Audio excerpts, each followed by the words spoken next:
Muy bien, hermanos. Quiero comentarles algunos cambios que he ido haciendo conforme voy trabajando con ustedes. Estos cambios tienen que ver con la selección de los pasajes para predicar. Antes, cuando me invitaban a venir, pues escogía los pasajes del leccionario cristiano. Pero ahora, hermanos, que ya vamos a estar trabajando juntos, he seleccionado 2 libros para trabajar. El primero es el Evangelio de Marcos, del cual van a estar basadas todas las predicaciones de la mañana. Y el otro es el libro de Primera de Corintios, que va a ser el libro con el que vamos a trabajar en las tardes los domingos. Ahí van a estar las predicaciones. Ya para los hermanos que estuvieron con nosotros en la escuela dominical, les hablaba de la diferencia entre un sermón y una predicación y una clase de escuela dominical. En clase de escuela dominical tenemos oportunidad de entrar a varias cosas, ¿verdad? Podemos tener tiempo para participar, tenemos tiempo para ver todos y cada uno de los versículos con detenimiento, pero en una predicación vamos a ir viendo el mensaje central de los versículos que hemos seleccionado. Quiero entonces entrar en el sermón de hoy, hermanos. Fíjense que hace no mucho tiempo, tal vez unos 15 años, empezó a ponerse de moda algo que se llamaba la visión y la misión de la iglesia. Estos conceptos son prestados, ¿verdad?, del ambiente empresarial. No sé si alguno de mis hermanos que trabajan para el gobierno se los hacen aprender, ¿verdad? ¿Cuál es la visión y la misión de este departamento, no? Pero, por ejemplo, ahí en el seguro, pues querían que nos aprendiéramos la visión, que era dar una atención de calidad a los pacientes. Muchas veces, hermanos, lo que decimos está medio disociado de lo que hacemos, ¿verdad? Porque si ustedes han ido al seguro, hermanos, tal vez no sientan que les están dando una atención de calidad, ¿verdad? Recuerdo alguna vez que necesitábamos llegar al diagnóstico de una persona y era urgente. Le digo, va a ir a hacerse unos estudios. Y ya fue al laboratorio y le dijeron que en 2 meses era su cita para esos estudios. Y me vino a decir, y eso no es todo, doctor, la próxima cita con usted está en 6 meses. Entonces digo yo, tal vez la visión debería ser otra. Dar atención de calidad cuando se pueda, ¿verdad? Podría ser una visión más realista. Pero esa visión, esos conceptos, hermanos, no la atención de calidad, sino visión y misión, se pasaron a la iglesia. Y hace algunos años, unos 15 años, empezó a hablarse de cuál era la visión y la misión. Y empezaron a salir hermanos que se dedicaban a lo que se llama igle crecimiento, que es estrategias para que la iglesia crezca. Y entonces todos los cursos que habían en hace 10, 15 años eran de cómo hacer que creciera la iglesia. Vas a poner a los sugieres ya no aquí, sino hasta allá en la puerta de la calle, ¿no? Que los sugieres se pongan una camisa distintiva o un gafete, y así. Pues si ustedes se preguntan en dónde aparecieron esas estrategias, hermanos, es de ahí. Y la intención era buena, que la iglesia creciera, pero si se dan cuenta, hermanos, estaba pidiendo que la iglesia creciera en número. Así que hoy, hermanos, al leer este texto, tendremos que preguntarnos si Jesús tiene esa misma intención para nosotros o no. El Evangelio de Marcos, como ya les he dicho, hermanos, en alguna de las predicaciones, nos va a ir mostrando capítulo tras capítulo cuál es la identidad de Cristo y cuál es su misión. ¿Por qué? Porque si nosotros, los discípulos, sabemos cuál es la identidad de Cristo y cuál es su misión, lo vamos a imitar. ¿Sí? No podemos decir que somos de un grupo si hacemos lo contrario, ¿verdad? No podríamos llamarnos vegetarianos y pedirnos una hamburguesa, ¿verdad? No sería coherente. Asimismo, no podríamos llamarnos cristianos y hacer todo lo contrario de lo que hacía el maestro. En este pasaje, hermanos, estamos viendo que Jesús se acaba de apartar a un lugar, dice ahí, desierto o desolado, ¿sí? En el versículo 38, hermanos, vemos que Jesús, vamos a leer del 35 al 45 del capítulo 1, en el 38 vemos que Jesús le dice a Pedro: vámonos de aquí a otras aldeas donde yo también pueda predicar, ¿sí? Su misión de Jesús es predicar, a esto he venido. Si pensamos, hermanos, que esta es la primera vez que Jesús está diciendo que su misión es predicar, tendríamos que irnos al versículo 14 del capítulo 1, en donde Jesús le adelanta a sus discípulos que van a ser sus discípulos porque Él tiene la intención de que sean pescadores de hombres. No les está diciendo otra cosa, no les dijo: vengan a ver cuántos milagros hago, pero les dice: van a ser pescadores de hombres. Pero después de esto, hermanos, el siguiente pasaje es Jesús entrando a una sinagoga y liberando a un endemoniado. Espero, hermanos, que ustedes tengan pasión por leer la Biblia y también por entenderla. Estoy leyendo un libro de un hermano que se llama Gordon Fee, y él dice: tristemente los cristianos dicen que les gusta la Biblia y que la creen y la siguen, pero cuando se trata de entenderla y les preguntamos, no la entienden. Entonces, ¿quién sabe qué siguen de la Biblia si dicen que la leen? Les digo esto por lo siguiente, hermanos: ¿dónde debería estar un endemoniado? Hoy, por ejemplo, en un centro espiritista, tal vez, ¿verdad? Fueron a ver a un brujo y ahí había un endemoniado. Ok, está bien, ese es el lugar de los endemoniados. O tal vez en un antro, ¿verdad? Saliendo del antro le dio una posesión demoníaca. Pues sí, ¿verdad? ¿Qué hacía ahí en el antro? Pero este endemoniado, ¿dónde está, hermanos? En la sinagoga. Este endemoniado está en la sinagoga, hermanos. No vayan a ponerse mal ahorita, hermanos. Jesús empieza su ministerio de predicación y lo primero que se topa, hermanos, es que en el lugar en donde se supone que debe predicarse la palabra de Dios, también Satanás tiene control ahí, hermanos. ¿Sí? Hay personas en ese lugar que están bajo el control de Satanás, bajo el control del mal. Y este hombre, este endemoniado, se enoja con Jesús porque le dice: ¿qué tienes contra nosotros? ¿Sí? O sea que estaba contento, hermanos, de estar en la sinagoga, estaba a gusto, no se sentía incómodo estando en la sinagoga. Y luego Jesús lo calla, lo reprende, y en esa reprensión dice que no lo dejó hablar porque los demonios sabían quién era él. No lo deja. Jesús no quiere testimonio de los demonios. No quiere que ellos sean los que estén predicando que Él es el Hijo de Dios.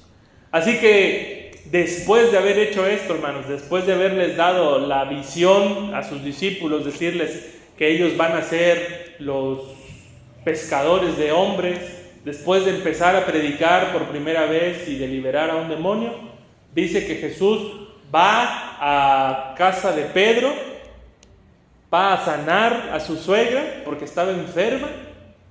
La suegra inmediatamente se levanta y le sirve. Fíjense bien, hermanos, la suegra de Pedro le sirve, Jesús lo sana y le sirve. Pero después de esto, hermanos, empiezan a llegar un montón de enfermos a la casa de Pedro. y de los otros enfermos no nos dice que le servían. ¿Se dan cuenta? La suegra de Pedro sirvió, fue sanada, se levanta y le sirve, pero los otros no. Así que Jesús estuvo sanando toda la tarde y toda la noche. En la madrugada del día siguiente, según el relato de Marcos, Jesús se va a un lugar desierto. ¿Cuál era la intención de estar en un lugar desierto? No lo sabemos, hermanos. No lo sabemos.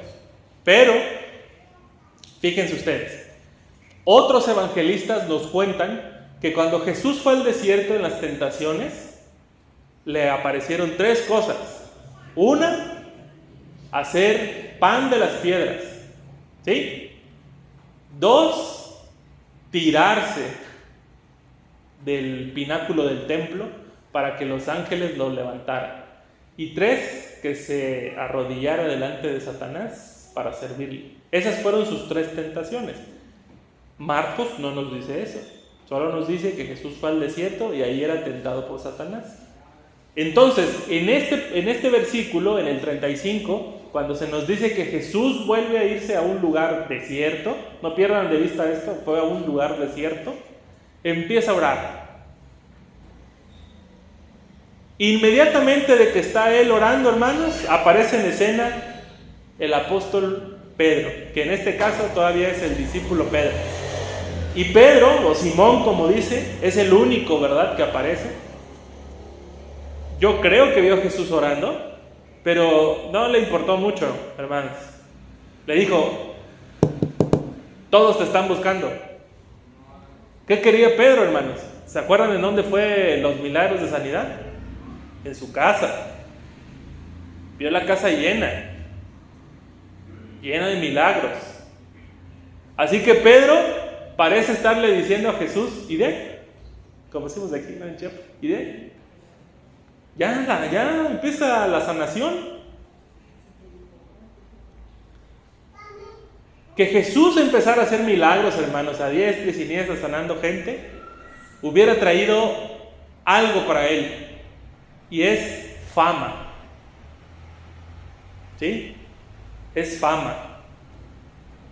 ¿Qué era lo que le ofrecía Satanás en el desierto, según los otros evangelistas, hermanos? Fama. Jesús, hermanos, está identificando su misión desde antes que Pedro le diga. Y se va a ir a un lugar desierto y ahí, por casualidad, según el evangelista Marcos, ahí lo encuentra Pedro, hermanos, y lo empieza a querer envolver. Pierde tu misión. ¿Sí? Hazte famoso. Por eso estaba Jesús orando, hermanos. Porque está replanteándose su misión. Quiere fuerza, hermanos. Quiere fuerza para no perder su misión.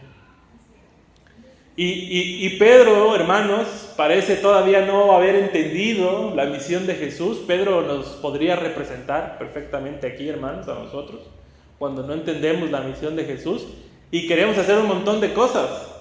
¿Sí? ¿Está mal llevarle alimento a las personas que tienen hambre? No. ¿Está mal llevarle ropa a la gente sin escasos recursos? No. Pero que empecemos lunes, hermanos, día de ir a dejar despensas al Puente Amarillo. Martes, día de ir a dejar tortas al 12 Camas. Y así, hermanos, llenos de actividades. Y que de repente aparezcamos ahí en Notichiapas o en Alerta Chiapas. Iglesia del Buen Pastor en Berriozábal reparte víveres por todo Berriozábal. Los que lo empezaron, los que lo empiecen van a decir, ya vieron, eso era lo que necesitábamos. Pero nos puede perder, hermanos. Puede hacer que perdamos el rumbo, que nos convirtamos en unos activistas disfrazados de cristianos. Así que Jesús tiene que ordenarle las ideas al apóstol Pedro, que en este caso todavía se llama Simón, y le tiene que decir, vámonos a las otras aldeas, porque para esto he venido. La iglesia, hermanos, los discípulos de Cristo, tenemos que reenfocarnos constantemente. en nuestra misión. ¿Sí? Todo lo que dije de hacer misericordia a los demás forma parte de nuestra identidad. Sí lo hacemos, hermanos, pero no es nuestra misión.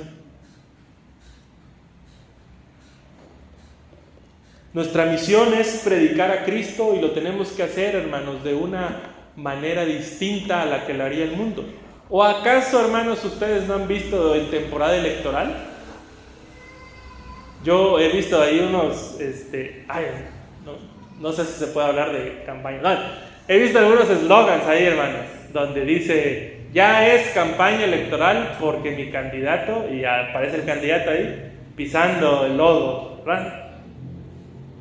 Nunca lo hemos visto ahí en ese lugar, pero ahora le tomaron una foto donde estaba el charco de lodo, ¿no?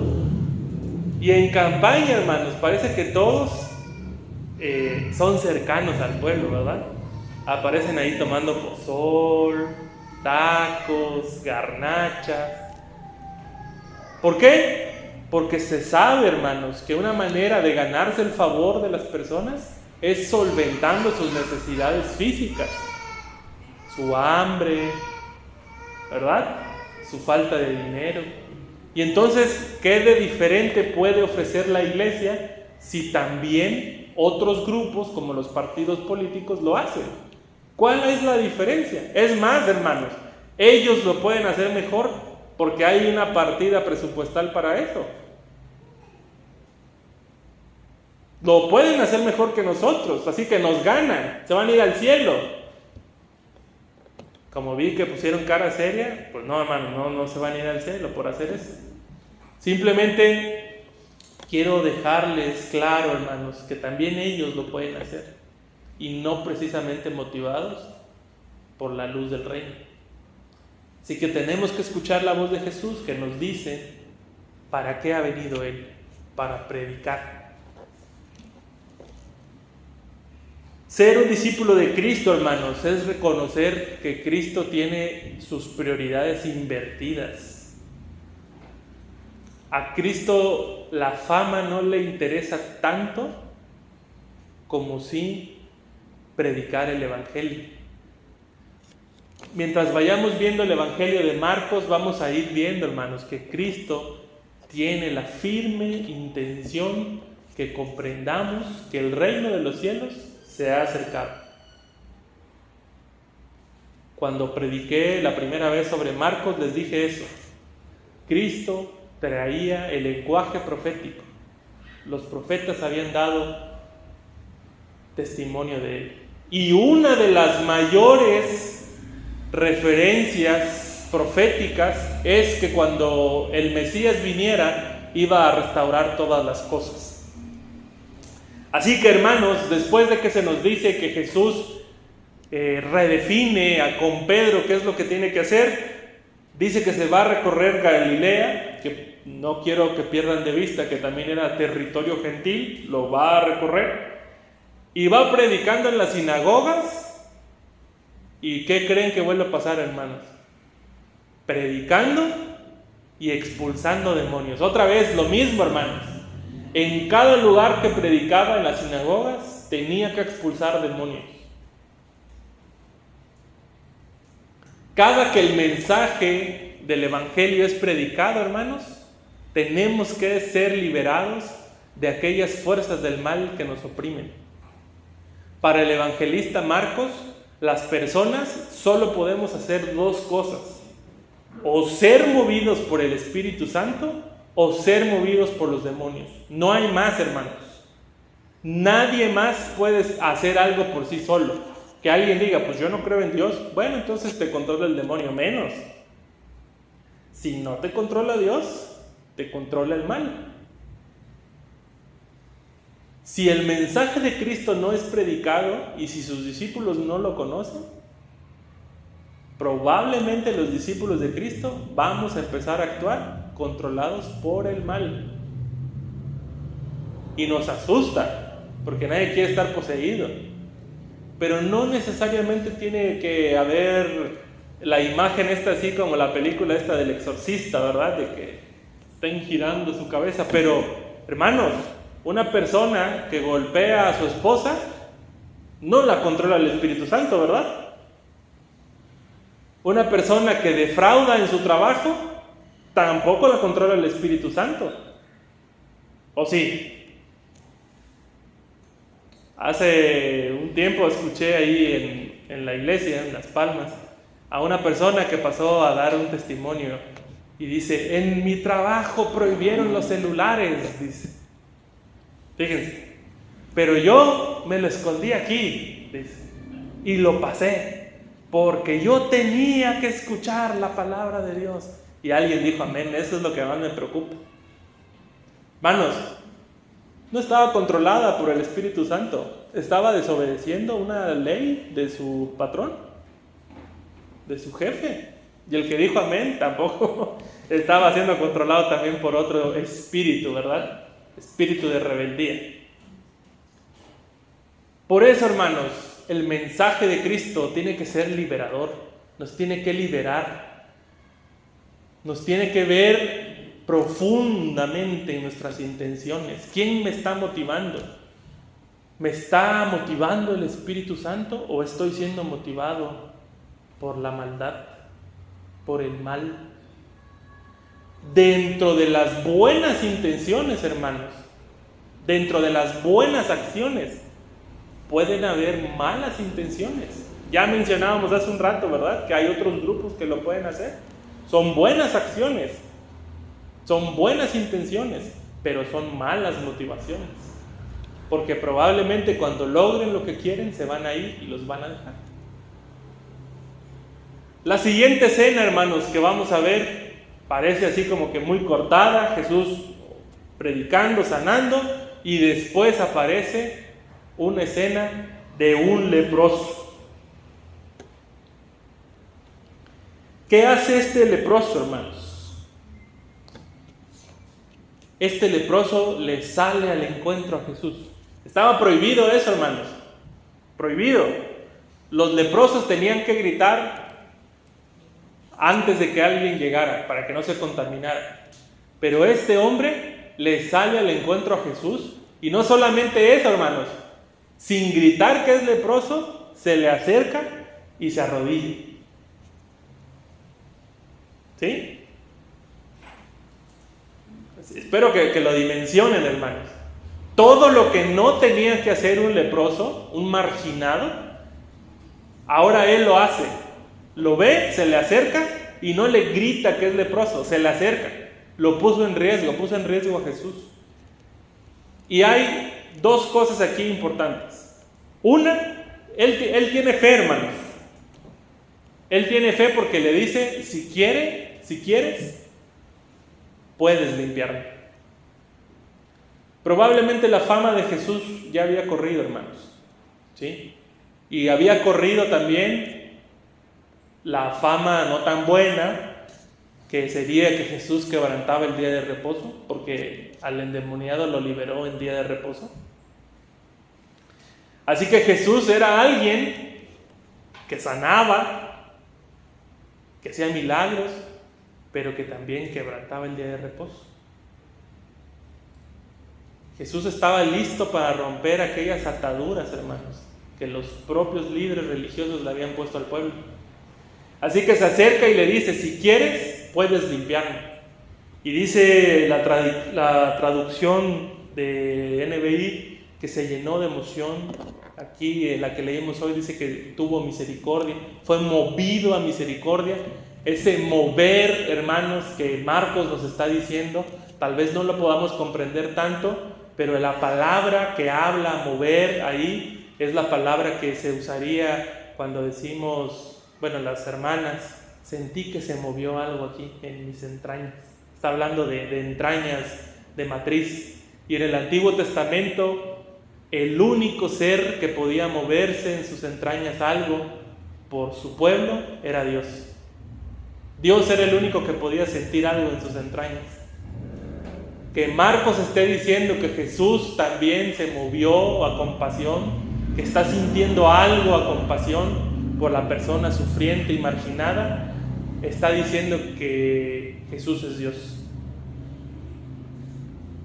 Y la misericordia de Jesús va a decirle a este hombre las dos cosas que le preguntó, o bueno, que le dijo. Le dijo, si quieres, puedes limpiarme. Y Jesús le dice, quiero, sé limpio. Las dos cosas, hermanos, Jesús quiere y Jesús puede. Aquí no hubo predicación, hermanos, pero hubo liberación. Aquí no hubo predicación, pero hubo restauración. Y entonces, hermanos, nosotros podemos entender que la predicación no solo tiene que ver con la boca, con lo que decimos, sino tiene que ver con nuestras acciones. ¿Sí? La iglesia ha tomado dos bandos, hermanos, y ninguno está correcto. Un bando dice solo hablar y se la pasan predicando, hermanos. Hasta hay 3 estudios entre semana, porque esa es la prioridad de Dios, la prioridad de Jesús.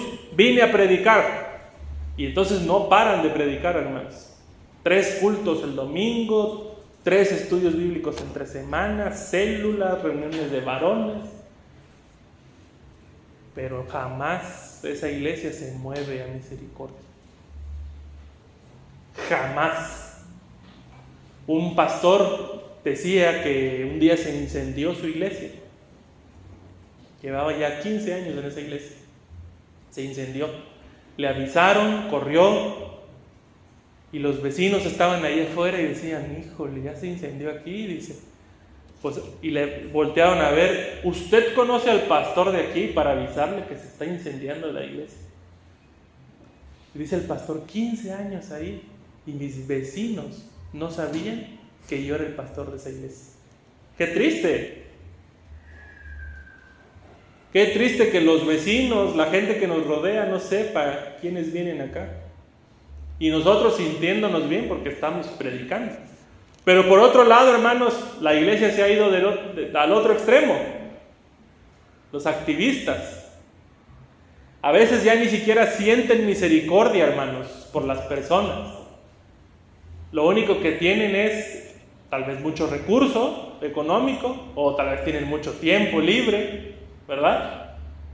O mucha culpa en el corazón y piensan que pueden taparle el ojo a Dios, que no vea su culpa, porque están haciendo un montón de cosas dentro de la iglesia. De los dos extremos, ninguno es bueno, hermanos. Tiene que ser como Jesús. Como Jesús. Jesús hace otra cosa que nadie más haría, hermanos. Espero que lo hayan notado. Jesús lo toca. No sé si pueden dimensionar eso, hermanos, pero un leproso en tiempos de Jesús parecía que la lepra se contagiaba de uno a otro. Eso no es cierto, no pasa, pues. ¿Sí? Pero Jesús lo toca. Y este toque del Señor, hermanos, es lo que confirma el milagro. Porque Jesús le dijo, quiero, sé limpio. Pero no se curó ahí. En su casa lo leen, si quieren. No se cura ahí. El autor, el que está escribiendo, dice que cuando lo tocó, al instante quedó limpio. El toque del Señor, hermanos, un encuentro personal con Él, es lo que hace el cambio real en las personas. La iglesia a veces puede equivocar el mensaje. Podemos traer al mejor predicador, hermanos, al más hábil con las palabras. Y ese día tal vez se puede llenar aquí el altar. ¿Sí? Es más, podemos hacerle así como normalmente lo hacemos. Di esta oración y que la repita, ¿verdad? Mientras está aquí. Y entonces nosotros ahí creemos que esa persona ha sido restaurada. Ya dijo que aceptaba a Jesús en su corazón. Pero la realidad, hermanos, es que solo cuando son tocados directamente por Cristo es que las personas son transformadas y limpias. ¿Sí? La iglesia es el cuerpo de Cristo. La iglesia tiene que estar tocando a los leprosos de nuestra comunidad. No basta con que únicamente le digamos a las personas: estás en pecado y tienes que arrepentirte. Eso es solamente una parte, hermanos. La iglesia tiene que tocarlos y decirle: estás en pecado, Dios te ama y te puede limpiar. Nadie puede procurar el arrepentimiento para sí mismo, hermanos. Así que si nosotros predicamos: estás en pecado, arrepiéntete, no estamos predicando realmente. Porque nadie se puede arrepentir solo, hermanos. Como este leproso no podía ser curado únicamente sin que Jesús lo tocara. Jesús le da una orden y le dice que vaya con el sumo sacerdote para que el sumo sacerdote vea que está limpio. Y le dice que no diga nada. Sin embargo, hermanos, este leproso, lejos de obedecer lo que Jesús le dijo, va y hace todo lo contrario. Se pone a hablarle a todos y a divulgar lo que pasó. Y dice la palabra que por lo que él hizo, Jesús ya no podía entrar a las ciudades de manera abierta. Tal vez podamos pensar y decir: bueno, este hombre desobedeció completamente y por eso Jesús ya no pudo continuar con su ministerio. Pero les tengo otra propuesta, hermanos. Si este hombre no fue directamente con el sumo sacerdote, nadie lo pudo haber declarado limpio, porque solo el sumo sacerdote lo podía declarar. Y si nadie lo podía declarar limpio, entonces Jesús, hermanos, quedó contaminado por estar en contacto con él. Por lo tanto, ahora Jesús no podía entrar abiertamente en las ciudades. ¿Sí? ¿Me sigue? Que normalmente pensamos que Jesús ya no podía entrar porque la gente lo estaba apretando en la ciudad. Pero más bien, hermanos, al no ir este hombre con el sumo sacerdote a declarar que era limpio, Jesús automáticamente pasó a ser un marginado, un contaminado, porque estuvo cerca de un leproso y lo tocó.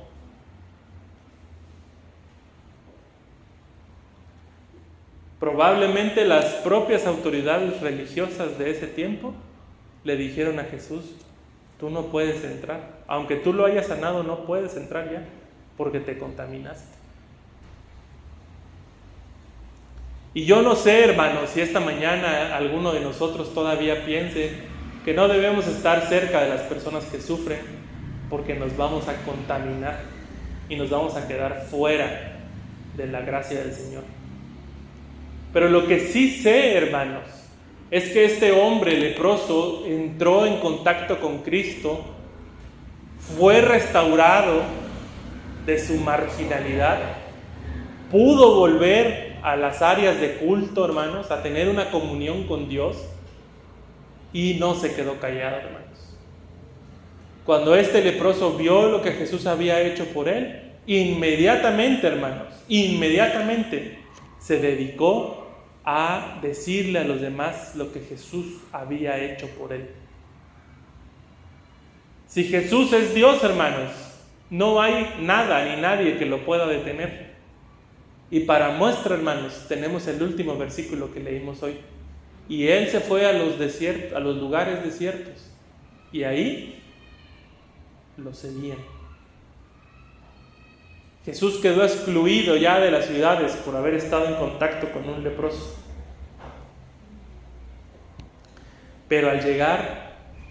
Pero aún al estar excluido en los lugares desiertos, la gente lo estaba buscando. ¿Por qué, hermanos? ¿Alguien puede decirme por qué? ¿Alguien se lo imagina? La respuesta es porque este hombre había dado testimonio de él. Aún siendo marginado el mensaje del Evangelio hoy, la gente va a buscar a Cristo si su iglesia se convierte en este leproso sanado. Todos aquí somos leprosos sanados, hermanos. Todos aquí fuimos enfermos de lepra. Estábamos marginados de las personas. Estábamos lejos de Dios. Si alguien dice que nunca ha estado lejos de Dios, hermanos, lo felicito. Pero la Biblia dice que no había comunión entre nosotros y Dios. Estábamos lejos, éramos leprosos. Y Jesús nos tocó. Esta comunidad de leprosos, hermanos, leprosos limpios y restaurados, es la que tiene que acercarse a los leprosos de afuera. Nosotros somos los que tenemos que acercarnos a ellos. Al contarles lo que hace Cristo y al vernos la gente ahora limpios, van a buscar al Señor, aún en los lugares desiertos. Hermanos, como comunidad de Cristo, estamos llamados a llevar el Evangelio de Cristo. El Evangelio. Pero también, hermanos, debemos tener el carácter del Señor. Nosotros, hermanos, no nos vamos a recluir aquí en la iglesia hasta que Cristo venga. Si nosotros no salimos al mundo a hablar con las personas que han sido marginadas, nadie lo hará. Las tinieblas, hermanos, tienen el control de aquellas personas que no están siendo guiadas por el Espíritu Santo. Si ustedes tienen algún familiar, algún conocido, y dicen, ¿por qué no recapacita si ya le pasaron tantas cosas? Déjenme decirles, hermanos, que no van a recapacitar. No van a recapacitar, hermanos, porque las tinieblas tienen el control sobre ellos. Lo que necesitan esas personas es que nosotros como iglesia nos acerquemos, los toquemos y les digamos que Cristo quiere y puede limpiarlos. Amén. Vamos a orar, hermanos. Les invito a que se pongan de pie para darle gracias a Dios.